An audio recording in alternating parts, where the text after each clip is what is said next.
This lake was dead for like a full year. We just caught this awesome, beautiful bass. What is going on, guys? We are out here bright and early as soon as the sun is rising on this lake, and we are ready to get some fishing done. First hoodie worn trip of the year. It's finally getting cooler. I mean, this hoodie will probably come off within 30 minutes, but it's finally getting cooler. Guys, here's the cool thing about today. We are at a lake that we haven't fished in forever. The reason for that is last time we fished this lake, it had something called golden algae, which is a type of algae that's actually toxic to bait fish. It suffocates them by sticking to their gill plates, and they ended up dying. When the bait fish die, the bass and all the things that we try to catch also die. So this lake was dead for like a full year. But there's been a lot of news that recently it's been coming back and people are catching fish. We're seeing tournaments bring in fish. We're having friends and family bring in fish. So we are here, we are trying, and hopefully we'll be able to get some fish on again, because this is one of our favorite lakes, and it'll just bring back tons of memories and be an absolute hoorah for us. So Pops is coming down from the truck. Let's go pick him up and let's go get to bass fishing. Okay, guys, I'm not gonna lie, it was starting off pretty rough, and I did not have the cameras even set up because it was just windy as heck and super rough. But we just caught this awesome, beautiful bass. Pretty chunky little guy, pretty dang chunky. Caught him on a jerk bait, which is currently sitting into the deck of the boat. But we caught it on a jerk bait. Yeah, they're back, I guess. Let's keep going. This is what I get for not being optimistic and not recording when we first start out.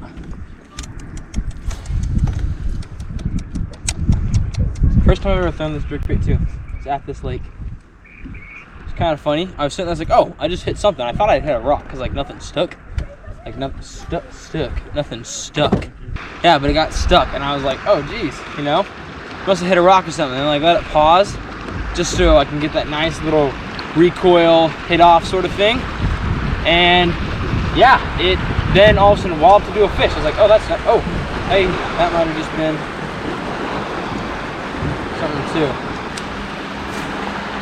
But heck yeah, guys, this lake, this used to be like our favorite lake. It's like 20 minutes from our house, super close. We've been having to go to this one lake. It's an awesome lake, but it's like an hour and a half away.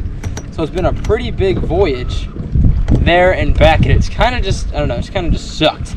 Okay, because we can't get there as early because we have to wake up like crazy earlier to get there, and we can't stay as late. Oh, bumped into something again, I think. Bumped a rock, yeah. Oh, look at that. It was freaking moss. See that? That stick that just came up with it? Bumped into a stick. Like a little bit of foliage on my bait there. A little bit of foliage. I gotta say though, so far I'm liking this rod more than the other one for jerk baits. Caught two now on jerk baits recently. And both on this rod. Oh, you gotta go get a snag out, he says. It's okay, all great fishing trips start with snags. How's my line feeling? Guys, when I'm fishing crankbaits, so I'm fishing a lot of rocky cover right now. We have a really, really rocky bottom, so my crankbait's hitting rocks.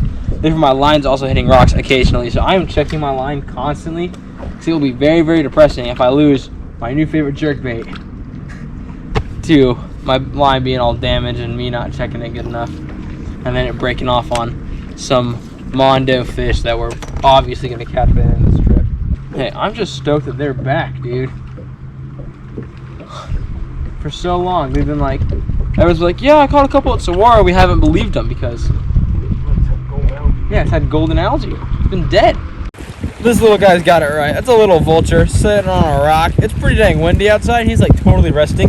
This man wishes he was doing that, but this guy's got it down. Now we should find some more bass. Honestly, come on. But look at this. It's like, it's pretty windy out.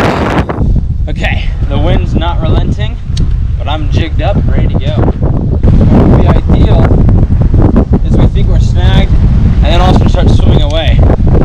Any bass that's hugging that and wants a jig today, boy is he lucky, because I'm just serving him meals. And all he's got to let me do is take a picture with him or two. While I'm in there.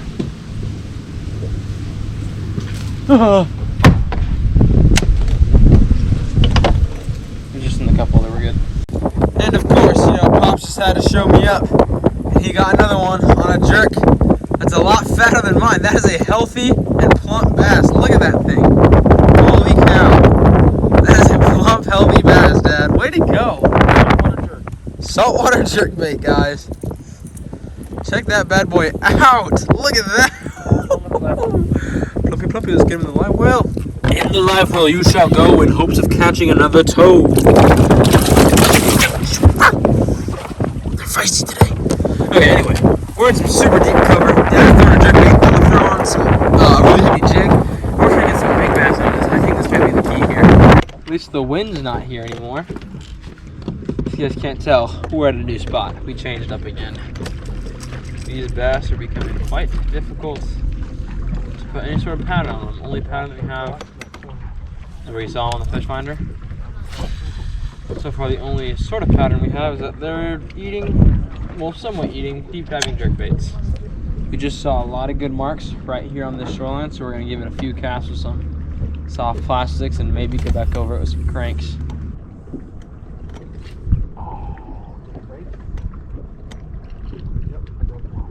You broke off on something? Yeah, little fish. Damn. I'm not even getting bit. I have a pressure bite. Dude, this fall turnover thing is killing me. It's been so slow these like past 3 weeks. Here we go, boat flip. No, it came off.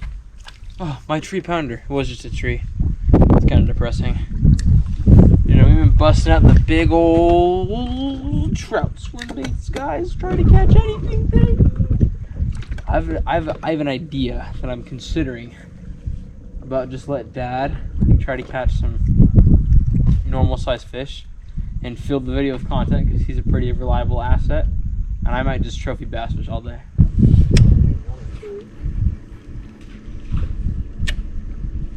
Just trust the process.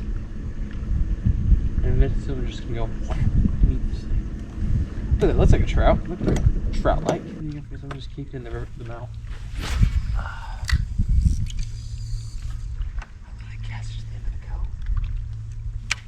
If you guys want an amazing swim bait reel, Shimano Tran-X. This thing hucks these giant swim baits like crazy.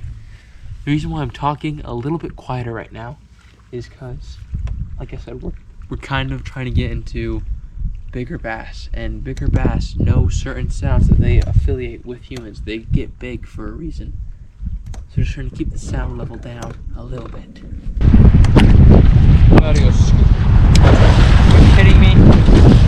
This is why we don't like ski boaters, guys. Write that down. What are the ski boaters doing? I like this. Dad's throwing super small finesse, and I'm throwing really big swim baits. We'll meet in the middle, right? Woo! Jeez. By golly, was that a hard day of fishing. Guys, we were out there for hours with just 2 fish and very, very few bites. Granted, the lake has been dead for quite some time because of a poison algae bloom, but nonetheless, it still felt good to land those 2 fish and to get out there. Even if it's a little bit slower, I'll take it.